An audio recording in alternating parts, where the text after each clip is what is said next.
Hello everyone, প্রেরণা আরেকটি ব্লগে আপনাদেরকে স্বাগত জানাই। আপনারা আমার আগের ভিডিওগুলোতে দেখে হবেন যে আমি লঙ্কা আচার কিভাবে বানিয়েছিলাম। তো এবারে ভাবলাম যে তোমাদের কাছে শেয়ার করি যে আমি মিক্সড আচার কিভাবে বানাচ্ছি। আমি মিক্সড আচার অনেকবারই বানিয়েছি, কিন্তু তোমাদের সাথে সেটা শেয়ার করা সম্ভব হয়নি। তাই এবারে যখন বানাচ্ছি তাই ভাবলাম তোমাদের সাথেও সেটা শেয়ার করি। তো চলো দেখা যাক আমি কিভাবে বানালাম। তো আচার বানানোর জন্য এখানে আমি মূলো নিয়েছি। মূলোটাকে ভালোভাবে ধুয়ে এখানে লম্বা লম্বা আমি কেটে নিচ্ছি।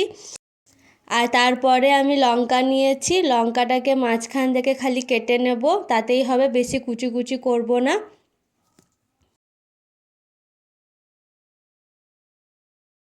লঙ্কাগুলো কাটা হয়ে গেছে, তাই এখানে আমি লঙ্কাটাকে সাইডে সরিয়ে এখানে আদা নিয়েছি। আদাটাকে ভালোভাবে ধুয়ে ওর খোসাগুলো ছাড়িয়ে নিয়ে একদম পাতলা পাতলা করে এখানে আদাটা আমি কেটে নেব।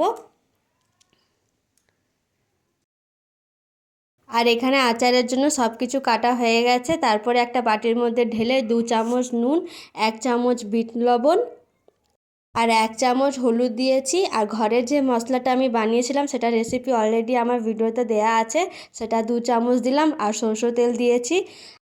আর তারপরে এটাকে ভালোভাবে মিক্স করে রোদে রেখে দেবো। প্রায় 4-5 দিন রাখলেই আচারটা ভালোভাবে তৈরি হয়ে যাবে।